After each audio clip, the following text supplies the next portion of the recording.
Mi hijo me llamó esa tarde para decirme que la cena familiar había sido cancelada, que todos estaban ocupados, que mejor lo dejáramos para otro día. Yo le creí. ¿Por qué no habría de creerle? Era mi hijo. Pasé esa noche solo en mi casa, calentando una sopa enlatada, viendo la televisión sin realmente prestarle atención. Pero entonces abrí Facebook, y ahí estaba todo. Las fotos, los videos, todos reunidos en la casa de mi hijo mayor, brindando, riendo, abrazándose, mi nuera publicando stories con copas de vino, mis nietos corriendo por el jardín, mi hija con ese vestido nuevo que me había dicho que estrenaría cuando hubiera una ocasión especial. Y yo no estaba ahí. Me dijeron que la cena estaba cancelada, pero lo único que cancelaron fue mi presencia. Y en ese momento, mientras miraba esas imágenes desde la pantalla fría de mi teléfono, algo se rompió dentro de mí. No fue rabia lo que sentí primero, fue algo peor. Fue la comprensión dolorosa de que mi propia familia me había borrado de su vida, que habían planeado conscientemente un momento de unión y habían decidido que yo sobraba.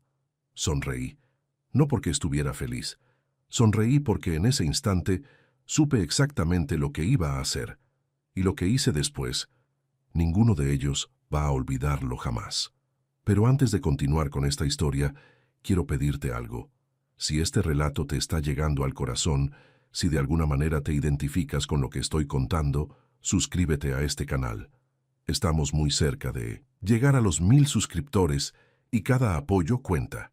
Déjame en los comentarios de dónde me estás escuchando, qué país, qué ciudad. Quiero saber que no estoy solo en esto, que hay otras personas que entienden lo que significa ser invisible para quienes más amas. Ahora sí, continuemos. Esa noche del 15 de marzo no dormí. Me quedé sentado en el sillón de la sala, el mismo sillón que había comprado hace 20 años cuando nos mudamos a esta casa. El mismo donde mis hijos se sentaban a ver caricaturas los sábados por la mañana. El mismo donde cargué a mis nietos cuando eran bebés. Cada objeto en esta casa tiene una memoria. Cada rincón guarda un pedazo de la familia que construí con mis propias manos. Y ahora esa familia me había excluido. Deliberadamente, con premeditación. Revisé las publicaciones una y otra vez, como si fuera un masoquista emocional. Había 17 fotos, 4 videos, 32 comentarios de familiares y amigos felicitándolos por la hermosa reunión familiar. Uno de mis primos incluso escribió: «Qué lindo verlos a todos juntos». A todos, menos a mí. Amplié cada fotografía buscando, no sé qué buscaba, una señal de que me habían extrañado, un gesto de incomodidad en sus rostros, alguna evidencia de que al menos uno de ellos había preguntado: «¿Y papá? ¿Y el abuelo?». Nada. Había pura felicidad, pura celebración, como si mi ausencia no solo fuera aceptable, sino deseable. Mi hijo Rodrigo, de 38 años, aparecía en el centro de la mayoría de las fotos. Él, que me había llamado con esa voz tranquila, casi aburrida: «Papá, se canceló la cena, todos tenemos cosas que hacer, ya sabes cómo es». Ahí estaba, con su camisa nueva, levantando una copa de whisky, con el brazo sobre los hombros de su esposa Melissa. Mi hija Sofía, de 35 años, estaba radiante. Ese vestido azul que me había costado 3 meses de trabajo cuando ella tenía 15 años y quería ir a su graduación como una princesa. Lo había guardado todos estos años y lo estrenó en una cena a la que no me invitaron. Mis 5 nietos corrían felices por el jardín: Eduardo, Camila, Santiago, Valeria y el pequeño Mateo, mis tesoros, los niños a los que llevaba al parque cada domingo, a los que compraba dulces a escondidas, a los que contaba historias antes de dormir. Ninguno preguntó por su abuelo, o tal vez sí preguntaron, y les dijeron que el abuelo estaba ocupado, que el abuelo no podía venir, que el abuelo ya no importaba. Cerré el teléfono a las 3 de la mañana. Mis manos temblaban, no de rabia. Todavía no, temblaban de dolor. De ese dolor profundo que solo puede causar la gente que amas, porque un extraño puede insultarte, puede despreciarte, puede ignorarte, pero no puede romperte el corazón. Solo puede hacerlo alguien a quien le diste todo, y yo les había dado todo, todo. Nací en 1959 en San Luis Potosí, en un barrio donde las calles no estaban pavimentadas y las casas eran de lámina y madera. Mi padre era albañil y mi madre lavaba ropa ajena para ayudar con los gastos. Éramos 7 hermanos, yo era el tercero. Aprendí desde niño que en esta vida nadie te regala nada, que si quieres algo te lo tienes que ganar con el sudor de tu frente. A los 11 años ya trabajaba. Ayudaba a mi padre cargando ladrillos, mezclando cemento, limpiando las obras. Mis manos se llenaron de callos antes de que me saliera el primer bigote. Estudiaba por las mañanas en una escuela pública donde los maestros faltaban más que nosotros, y trabajaba por las tardes hasta que se ponía el sol. No me quejo. Esa vida me forjó. Me enseñó el valor del esfuerzo. Me mostró que un hombre se mide por su palabra y por su trabajo, no por el dinero que tiene en el bolsillo. Cuando tenía 19 años, conocí a Lucía en una fiesta del pueblo. Era la mujer más hermosa que había visto en mi vida. Tenía una sonrisa que iluminaba cualquier lugar y una voz suave que me hacía sentir en paz. Nos casamos 2 años después, en 1980, en una ceremonia sencilla en la iglesia del barrio. No teníamos dinero para una gran boda, pero teníamos amor, y en ese momento, eso era suficiente. Rodrigo nació en 1987. Recuerdo que cuando lo tuve en mis brazos por primera vez, lloré. Lloré porque sentí un amor que nunca había conocido. Y lloré porque me aterró la responsabilidad. ¿Cómo iba yo, un hombre que apenas tenía para comer, a darle una buena vida a este niño? Pero lo hice. Trabajé el doble, el triple. Conseguí empleo en una fábrica de textiles, donde hacía turnos de 12 horas. Cuando salía, iba a otra obra de construcción a trabajar 4 horas más. Dormía 5 horas diarias. Mi cuerpo era una máquina de trabajo, pero cada peso que ganaba era un peso para mi familia. 3 años después, nació Sofía, mi princesa, mi luz. Con ella la casa se llenó de risas y de canciones. Lucía decía que Sofía había nacido para alegrar el mundo. Y tenía razón. Fueron años duros, pero hermosos. Vivíamos en una casa pequeña de 2 habitaciones que pude comprar después de años de ahorrar. No teníamos lujos, pero teníamos lo esencial. Y sobre todo teníamos unidad. Cenábamos juntos todas las noches. Hablábamos. Nos contábamos cómo había sido nuestro día. Los domingos íbamos al parque o a la iglesia. Éramos una familia de verdad. Cuando Rodrigo cumplió 12 años, me dijo que quería estudiar en una escuela privada porque ahí enseñaban computación. La mensualidad costaba más de lo que yo ganaba en una semana, pero le dije que sí. Conseguí un tercer trabajo los fines de semana vendiendo frutas en el mercado. Me levantaba a las 4 de la mañana para ir a comprar la mercancía y pasaba todo el sábado y domingo bajo el sol, ofreciendo naranjas y sandías a los clientes. ¿Valió la pena? Claro que sí. Rodrigo se graduó con honores. Consiguió una beca para estudiar administración de empresas en la universidad. Yo lloré de orgullo el día de su graduación. Mi hijo, el hijo de un albañil, con un título universitario, había roto el ciclo de pobreza. Sofía también estudió. Ella quería ser maestra. Decía que quería ayudar a niños como ella, niños de familias humildes que necesitaban a alguien que creyera en ellos.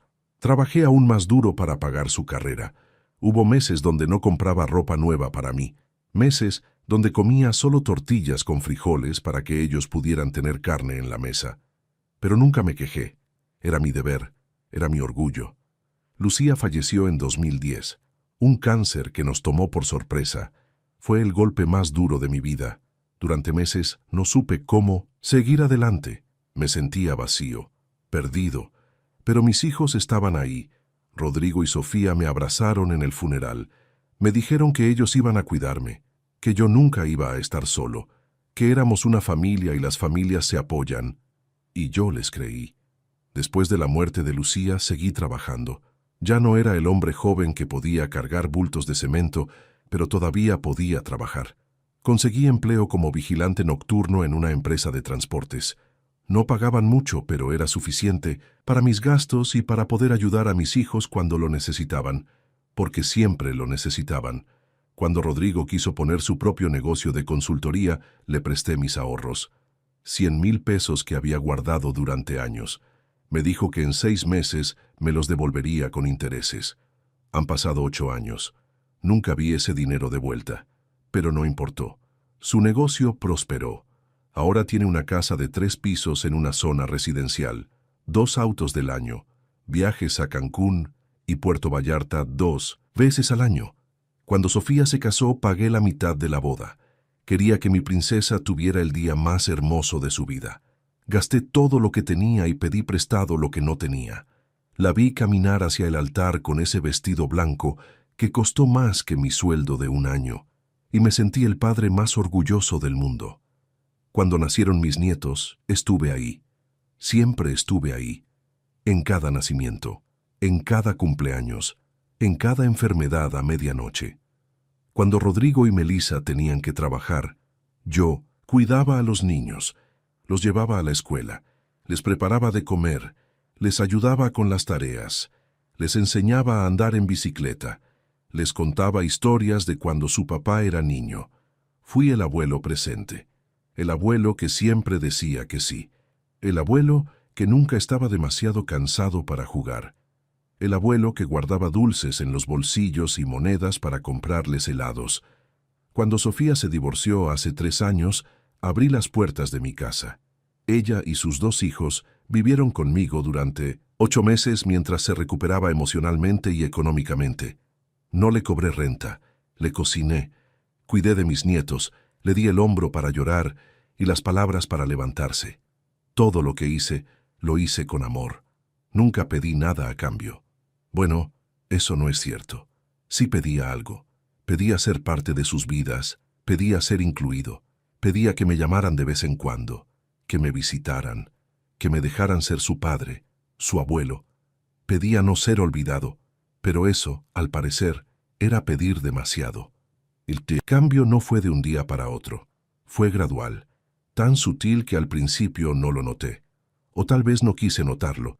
Es más fácil vivir en la negación que enfrentar la verdad dolorosa de que la gente que amas ya no te necesita. Todo comenzó hace unos 3 años. Rodrigo consiguió un nuevo contrato con una empresa estadounidense. Su negocio creció exponencialmente. De repente tenía secretarias, oficinas más grandes, empleados. Se compró ese auto BMW negro que siempre había soñado. Melissa dejó de trabajar y se dedicó a las redes sociales, publicando fotos de su vida perfecta. Las visitas se volvieron menos frecuentes. Antes venían a mi casa cada domingo sin falta. Era nuestra tradición. Yo preparaba pozole o barbacoa, jugábamos dominó, veíamos el fútbol. Los niños corrían por el pequeño jardín. Eran días simples pero felices. Después de que el negocio de Rodrigo creció, los domingos empezaron a tener compromisos, que tenían que llevar a los niños a clases de natación, que Melissa tenía una comida con sus amigas, que Rodrigo tenía una reunión de negocios. Siempre había una razón, una excusa. De 4 domingos al mes, pasamos a 3, luego a 2, luego a 1, luego a ninguno. «Papá, estamos muy ocupados», me decía Rodrigo cuando yo lo llamaba para preguntar si vendrían. «Ya sabes cómo es esto de los negocios. Mucho trabajo, muchos compromisos, pero pronto nos vemos, te lo prometo». Promesas vacías. Empecé a ser yo quien los visitaba. Manejaba 40 minutos hasta su casa en la zona residencial. Tocaba el timbre. A veces ni siquiera me abrían. «No te escuchamos, papá. Estábamos en el jardín», me decían cuando finalmente contestaban el teléfono después de media hora de estar yo parado afuera. Cuando lograba entrar, las cosas eran diferentes. Melissa me recibía con una sonrisa forzada. «Ay, suegro, qué sorpresa. No sabíamos que vendrías». Aunque yo había llamado el día anterior para avisarles. Me ofrecían algo de tomar, pero ya no me invitaban a quedarme a comer. «Vamos a salir en un rato, papá. Tenemos una reservación en un restaurante». Y yo me quedaba ahí, en la sala elegante con muebles que costaban más que todo lo que había en mi casa, sintiéndome como un extraño. Los niños seguían corriendo a abrazarme. «Abuelo», gritaban con alegría genuina. Eso me reconfortaba. Al menos ellos todavía me querían. Pero entonces Melissa intervenía. Niños, no molesten al abuelo. Está cansado. Aunque yo no estuviera cansado, aunque quisiera jugar con ellos, como siempre había hecho. Rodrigo apenas hablaba conmigo. Estaba siempre pegado a su teléfono, contestando correos, haciendo llamadas. Cuando intentaba conversar con él sobre su negocio, sobre su vida, me respondía con monosílabos. Sí, papá. No, papá. Todo bien, papá. Le pregunté una vez si había algo mal, si había hecho algo que lo molestara. Me miró con esos ojos que yo le había visto desde que era bebé y me dijo, ¿por qué tiene que haber algo mal? Simplemente estoy ocupado. ¿No puedes entender eso? Sí podía entender estar ocupado. Yo había estado ocupado toda mi vida, trabajando 3 empleos, durmiendo 5 horas, pero siempre, siempre había tenido tiempo para mi familia. Porque cuando amas a alguien, encuentras el tiempo, lo creas, lo robas de donde sea. Con Sofía la situación era diferente, pero igualmente dolorosa. Después de su divorcio, después de vivir en mi casa y recuperarse, conoció a un nuevo hombre, Mario, un ingeniero con dinero. Se casaron rápidamente. Él tenía una casa grande en Querétaro. Sofía y mis nietos se mudaron allá. Es una gran oportunidad para los niños, papá, me explicó. Mejores escuelas, mejor ambiente. Vas a venir a visitarnos seguido, ¿verdad? Fui 2 veces. En ambas ocasiones me sentí como un huésped incómodo. Mario era educado pero distante. Hablaba de inversiones y acciones y viajes a Europa. Cosas que yo no entendía. Cosas que me hacían sentir pequeño, ignorante, pobre. Sofía estaba diferente. Usaba ropa cara. Iba al gimnasio. Tenía amigas nuevas con las que salía a spas y a clases de yoga. Seguía siendo mi hija, pero era una versión que yo no reconocía completamente. Una versión pulida y perfeccionada que parecía avergonzarse de sus orígenes humildes. Una vez, cuando estaba visitándolos, llegaron algunos amigos de Mario a la casa. Sofía me presentó. Él es mi papá, Nicolás. Nada más. No dijo, él es mi papá, el hombre que trabajó 3 empleos para darme una educación, el hombre que pagó mi boda, el hombre que me recogió cuando mi vida se derrumbó. Solo. Él es mi papá, Nicolás. Y después me llevó a la cocina con la excusa de ayudarla a preparar café. Pero yo sabía la verdad. No quería que yo estuviera en la sala con sus amigos elegantes, con mi ropa sencilla y mis manos ásperas de trabajador. Yo no encajaba en su nueva vida. Las llamadas telefónicas también cambiaron. Antes hablábamos 2 o 3 veces por semana. Ahora era yo quien siempre llamaba.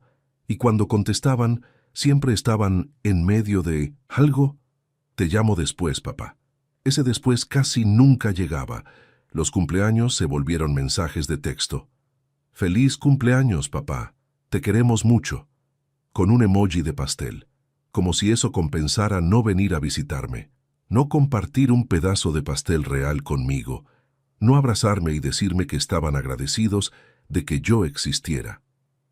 El año pasado cumplí 65 años. Un cumpleaños importante. Pensé que al menos ese día vendrían. Preparé comida para todos. Compré un pastel. Arreglé la casa. Me puse mi mejor camisa. Ninguno vino. Rodrigo mandó un mensaje a las 11 de la noche. Perdón, papá, se nos complicó el día. Te compensamos pronto. Sofía llamó 5 minutos. Felicidades, papi. Los niños te mandan besos. Tengo que colgar. Estamos en el cine. Me senté solo en mi sala mirando el pastel con sus 65 velas. No las encendí. No tenía sentido. ¿Para quién iba a soplarlas? ¿Qué deseo iba a pedir? ¿Que mi familia volviera a amarme? Eso era pedir demasiado. Los meses siguientes fueron más de lo mismo. Yo llamaba. Ellos estaban ocupados. Yo visitaba. Ellos tenían planes. Yo intentaba ser parte de sus vidas. Ellos me mantenían en la periferia.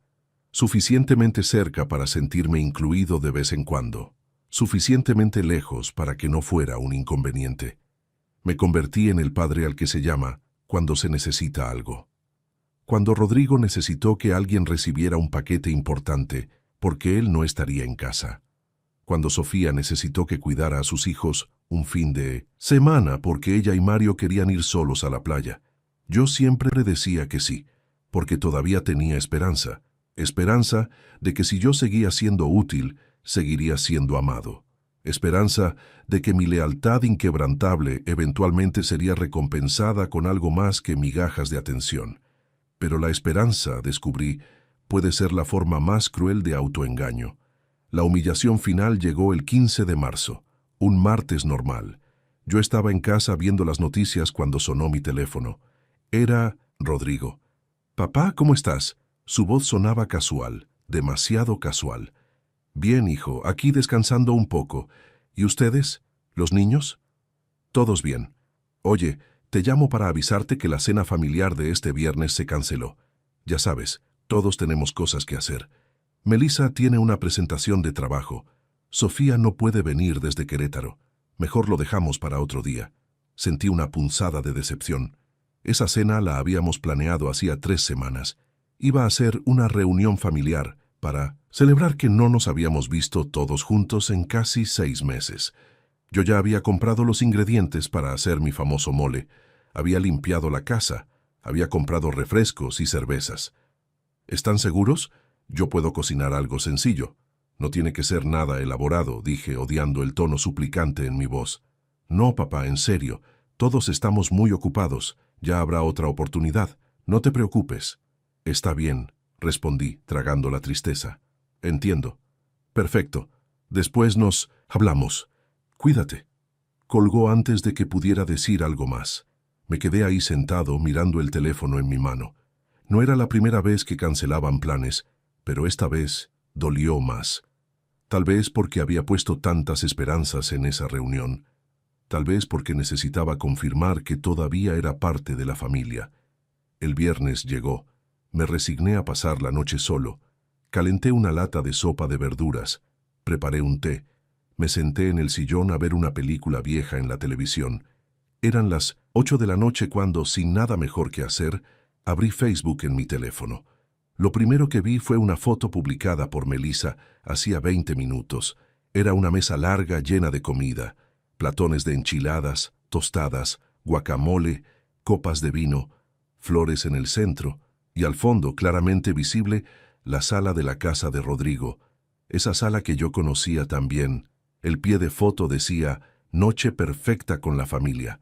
Bendecidos y agradecidos. Familia es todo». El corazón me dio un vuelco. Actualicé la página pensando que tal vez había visto mal, que tal vez era una foto vieja, pero no. Había sido publicada hacía 20 minutos, y había más. Una foto de Rodrigo y Sofía abrazados, sonriendo. Mi hija estaba ahí, mi hija que no podía venir desde Querétaro. Otra foto de mis 5 nietos sentados en el jardín comiendo pastel. Un video de 15 segundos donde se veía a todos brindando. «Por la familia», gritaban, y reían. Oh, cómo reían. Mis manos empezaron a temblar. Revisé el perfil de Sofía. Ella también había publicado una foto de ella con Melissa haciendo un brindis. «Estas noches con mi cuñada favorita son todo. Hermanas del alma». Busqué más. Instagram.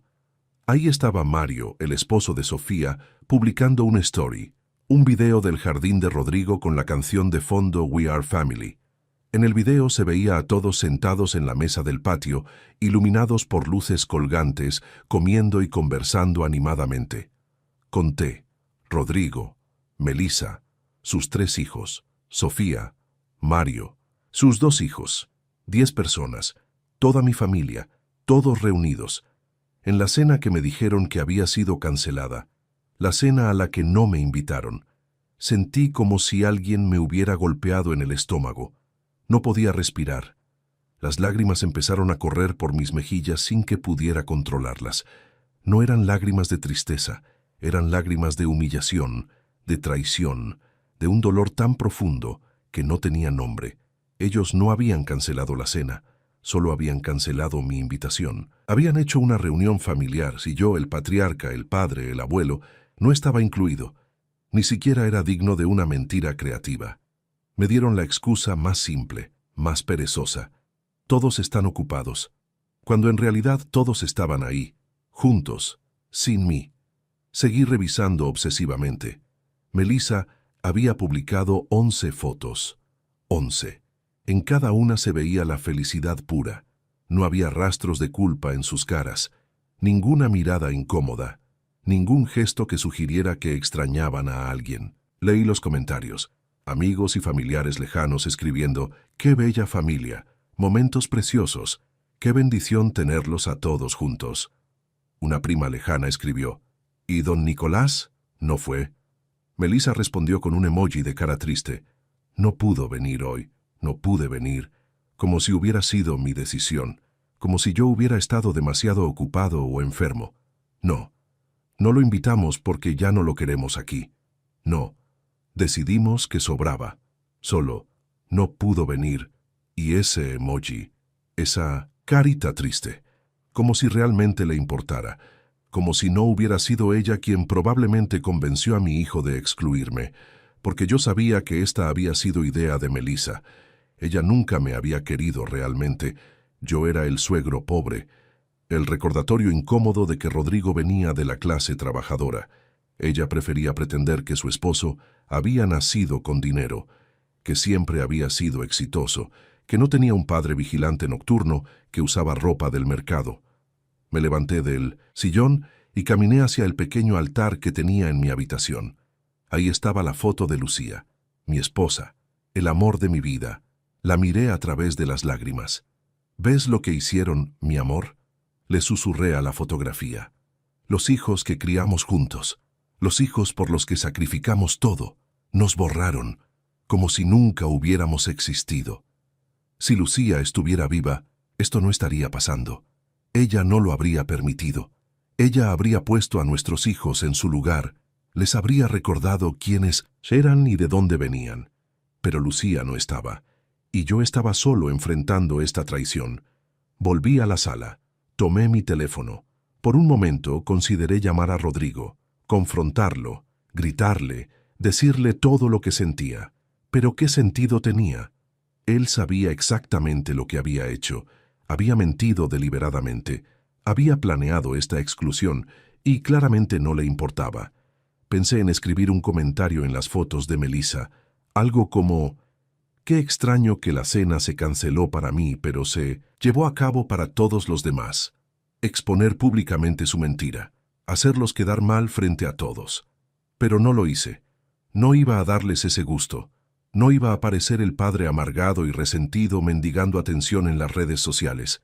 Si querían jugar sucio, yo jugaría más inteligente, porque en ese momento, sentado en mi sala a las 9 de la noche, comiendo sopa enlatada mientras ellos festejaban, algo cambió en mí.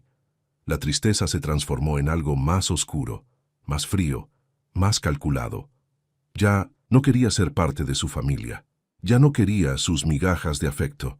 Ya no quería ser el padre olvidado que rogaba por amor. Quería que sintieran lo que yo estaba sintiendo. Quería que entendieran el dolor que habían causado. Quería que supieran que las acciones tienen consecuencias. Sonreí. No fue una sonrisa de alegría. Fue una sonrisa de determinación, de decisión, de un hombre que finalmente había encontrado su límite y estaba dispuesto a cruzar al otro lado. Ellos pensaban que podían borrarme, excluirme, ignorarme. Estaban a punto de descubrir lo equivocados que estaban. El sábado por la mañana desperté con una claridad mental que no había tenido en años. No había dormido bien. Las imágenes de esa cena familiar me habían perseguido en sueños. Pero cuando abrí los ojos ya no sentía dolor, sentía propósito. Lo primero que hice fue tomar una decisión. No iba a confrontarlos. No todavía. No de la manera que ellos esperaban, porque si algo había aprendido en mis 66 años de vida, era que la venganza impulsiva es satisfactoria por un momento, pero la venganza planeada deja cicatrices permanentes. Mi teléfono sonó 3 veces esa mañana. Era Rodrigo. No contesté. Sonó de nuevo en la tarde. Tampoco contesté. Recibí un mensaje de Sofía. «Papi, ¿estás bien? Rodrigo dice que no le contestas». Lo leí y lo dejé en visto.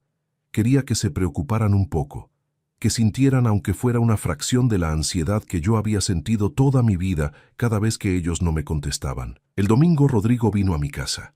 Tocó la puerta insistentemente. Yo estaba adentro, escuchando cada golpe, pero no abrí. Lo vi desde la ventana de mi habitación. Se veía irritado, preocupado. Llamó a mi teléfono. Dejó mensajes de voz.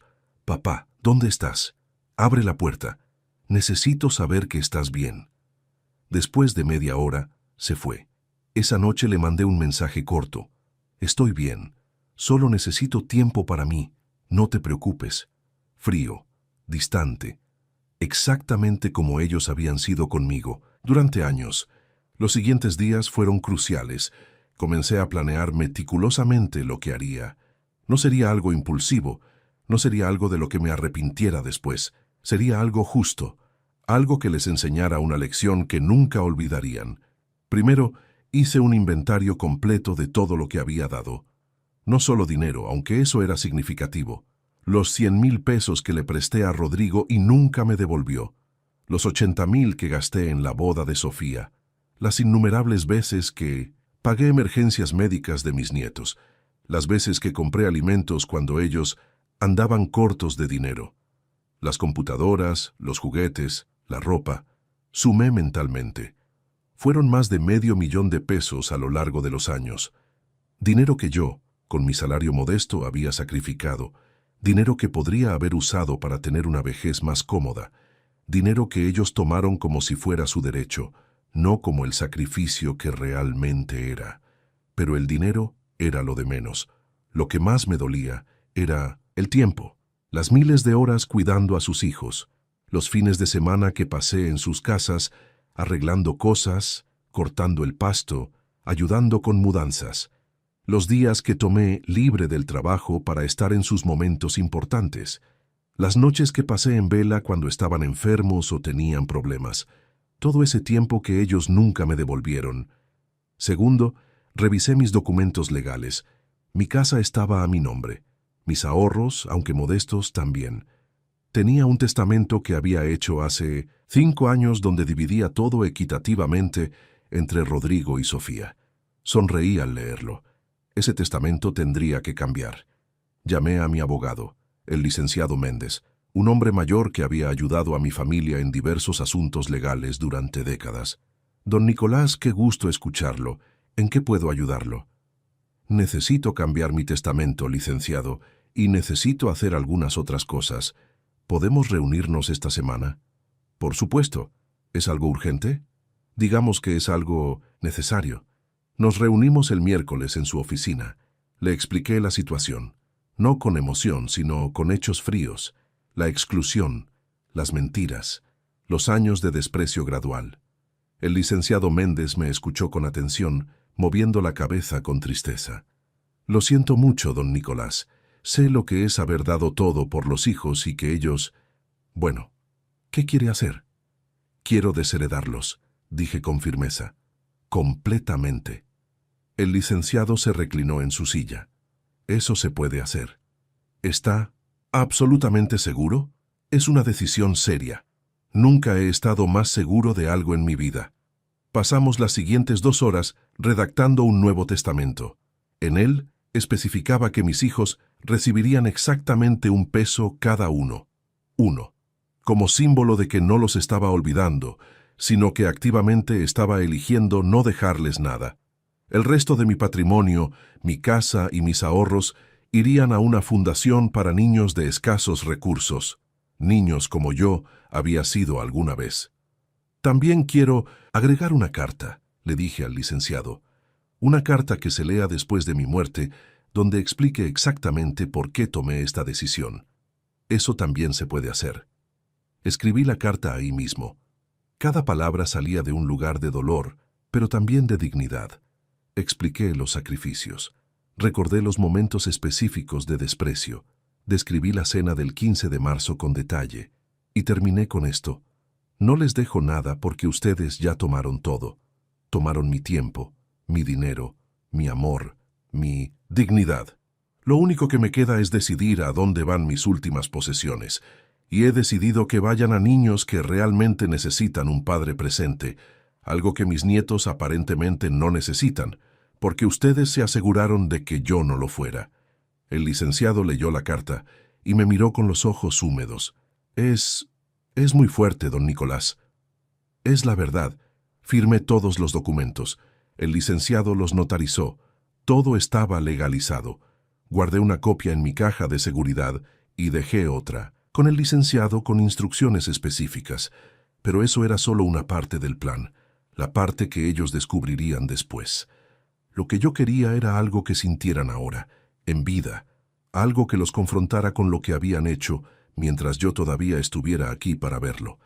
Durante las siguientes 2 semanas mantuve el distanciamiento. Rodrigo llamaba cada 2 días. Yo contestaba brevemente, «Estoy bien, solo ocupado». Sofía mandaba mensajes, «Papá, ¿te pasa algo? Te noto raro». Yo respondía, «Todo bien, hija, solo pensando en cosas». No los visité. No acepté sus escasas invitaciones. Cuando Rodrigo sugirió que fuera a comer un domingo, le dije, «No puedo, tengo otros planes». Por primera vez en años, yo era quien estaba ocupado. Yo era quien no tenía tiempo para ellos, y podía sentir su confusión, su incomodidad. Estaban acostumbrados a que yo estuviera disponible, a que yo dijera siempre que sí. Mi nueva actitud los desconcertaba. Perfecto. Mientras tanto, hice algo que nunca había hecho. Comencé a vivir para mí. Me inscribí en un club para personas de la tercera edad. Conocí a otras personas que, como yo, habían dedicado sus vidas a sus familias y ahora buscaban redescubrir quiénes eran. Hice amigos, jugamos cartas, fuimos a excursiones. Me reí más en esas 2 semanas que en los últimos 2 años. Y comencé a planear el momento culminante, el momento que les mostraría exactamente lo que habían perdido, el momento que los haría enfrentar su crueldad cara a cara. Sabía que tenía que ser público. Tenía que ser innegable. Tenía que doler de la manera en que su exclusión me había dolido a mí, y se me ocurrió la idea perfecta. El 20 de abril era el cumpleaños número 40 de Rodrigo. Él había planeado una gran fiesta en un salón de eventos. Había enviado invitaciones formales hacía 2 meses. Por supuesto, yo había recibido una. Era imposible no invitar al padre sin quedar mal públicamente. La invitación decía, «Celebración de 40 años, Rodrigo Molina, dress, code formal, cena de gala, 7:00 p.m. Iba a ser un evento grande. Rodrigo había invitado a socios de negocios, amigos, toda la familia extendida. Era su manera de mostrar lo exitoso que era, lo lejos que había llegado. Yo confirmé mi asistencia. Rodrigo se sorprendió. «¿En serio vas a venir, papá?» «Claro, hijo, es tu cumpleaños. No me lo perdería por nada». Pude escuchar el alivio en su voz. Probablemente pensó que mi distanciamiento había terminado, que todo volvería a la normalidad. Compré un traje nuevo, negro, elegante. Me corté el cabello, me arreglé la barba. Cuando me vi al espejo el día de la fiesta, vi a un hombre diferente. Un hombre que había recuperado su dignidad. Llegué al salón exactamente a las 7:00 p.m. El lugar era impresionante. Luces elegantes, mesas decoradas con centros de flores caras, meseros con bandejas de champaña. Había fácilmente 100 personas. Rodrigo me recibió en la entrada. «Papá, ¿viniste?» Me abrazó. Un abrazo que se sentía obligatorio. «Te ves muy... Sé bien». «Gracias, hijo, tú también». Me integré al evento. Saludé a familiares que hacía meses no veía, primos, tíos, sobrinos. Todos me preguntaban cómo estaba, con esa cortesía superficial de las reuniones familiares. Yo sonreía y respondía, «Muy bien, mejor que nunca, de hecho». Sofía estaba ahí con Mario. Me saludó con un beso en la mejilla. «Papi, qué bueno que viniste. Te hemos extrañado». Mentiras. Bonitas mentiras envueltas en sonrisas falsas. La cena transcurrió normalmente. Comida, deliciosa que probablemente costó más por plato que lo que yo ganaba en un día. Conversaciones banales, risas, brindis. Y entonces llegó el momento de los discursos. El DJ bajó la música. Melissa tomó el micrófono. «Buenas noches a todos. Queremos agradecer que estén aquí celebrando este día especial con nosotros». Habló sobre Rodrigo, sobre lo maravilloso que era como esposo y padre, sobre sus logros. Después habló un socio de negocios, después un amigo de la universidad. Y entonces Melissa dijo, y ahora queremos invitar a alguien muy especial, el padre de Rodrigo, don Nicolás Molina. El salón aplaudió. Todas las miradas se volvieron hacia mí. Rodrigo me hizo una seña para que subiera. Se veía confiado.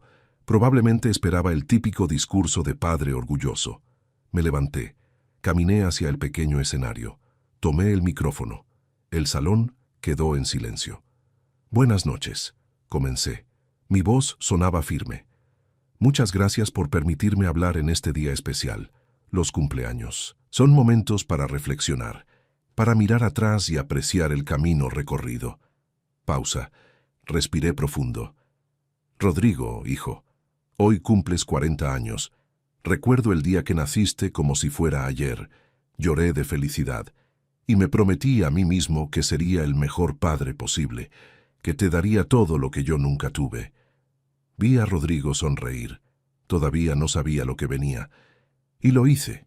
Trabajé 3 empleos para pagarte una educación privada. Me desvelé para que tú pudieras dormir tranquilo. Gasté mis ahorros para tu primer negocio. Los 100,000 pesos que nunca me devolviste, pero que no importaron porque eras mi hijo. La sonrisa de Rodrigo empezó a desvanecerse. El salón seguía en silencio, incómodo ahora. Cuidé a tus hijos cuando tú estabas ocupado construyendo tu imperio. Siempre dije que sí, siempre estuve ahí, hasta que dejé de ser conveniente, hasta que mi presencia comenzó a avergonzarlos. Melissa se había puesto pálida. Algunos invitados miraban confundidos. El 15 de marzo me llamaste para decirme que una cena familiar se había cancelado, que todos estaban ocupados. Esa noche, solo en mi casa, vi las fotos en Facebook. La cena no se había cancelado. Yo había sido cancelado.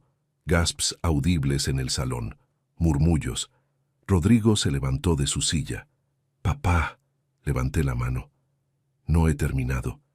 Durante años acepté las migajas de afecto que me daban, las visitas apresuradas, las llamadas de 2 minutos.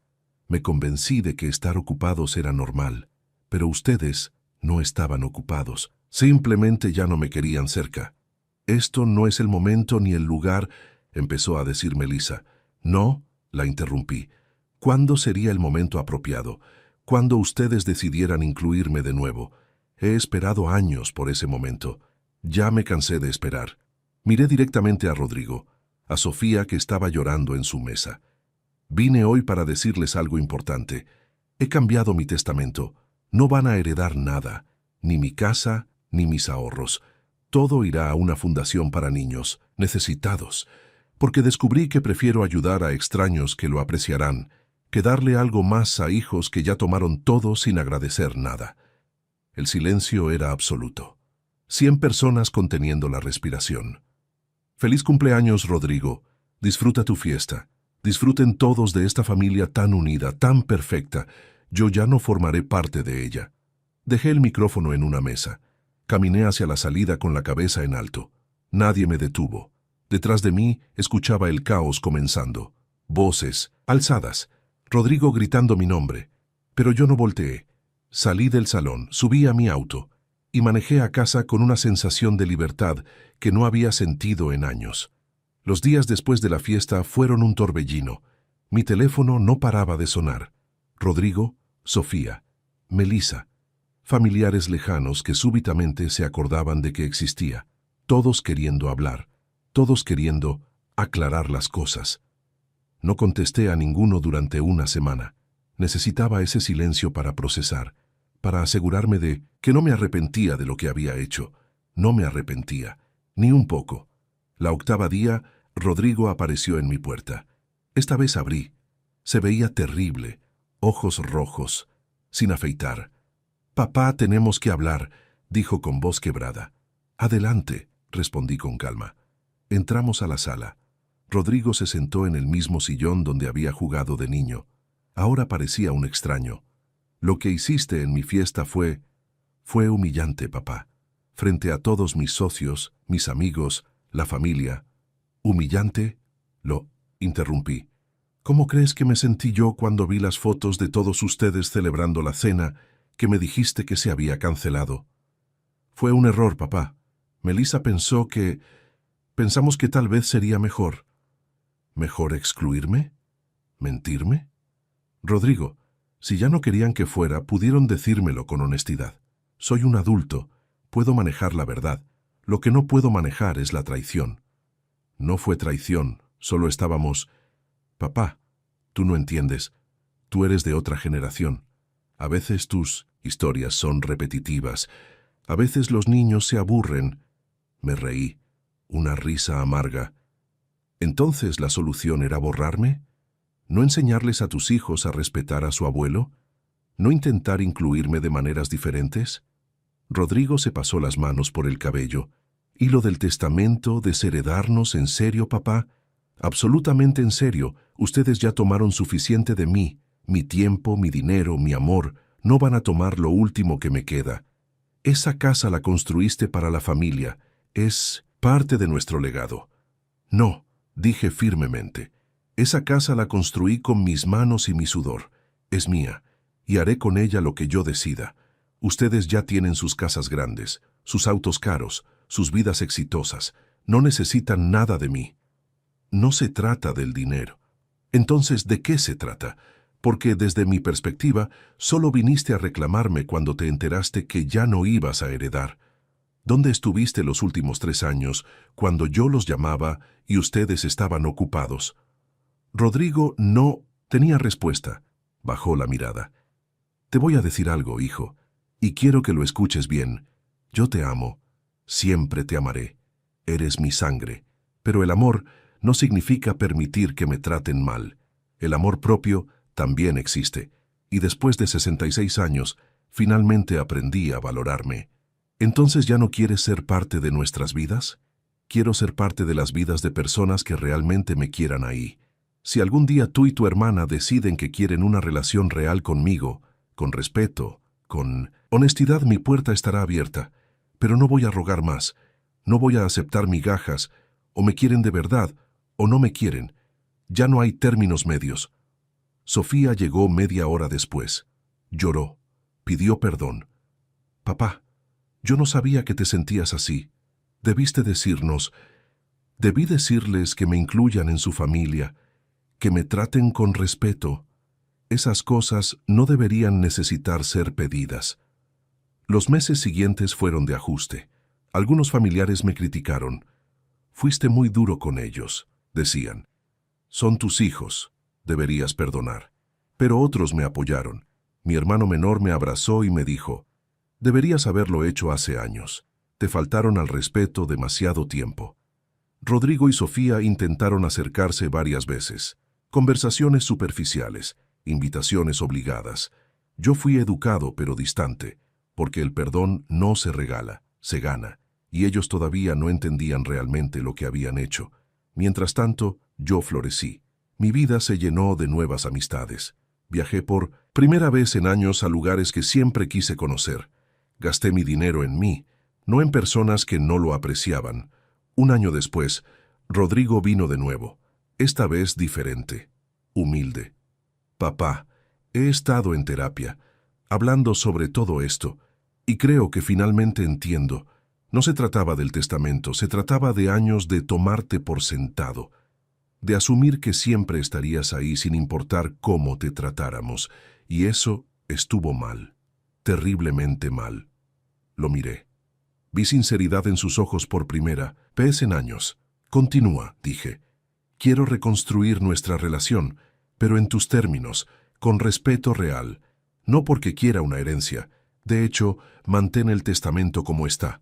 Lo entiendo, lo merezco, pero quiero recuperar a mi padre, el verdadero, no el que estaba ahí solo porque nosotros lo exigíamos. Sonreí. Esta vez, una sonrisa real. Eso, le dije, es lo primero honesto que me has dicho en 3 años.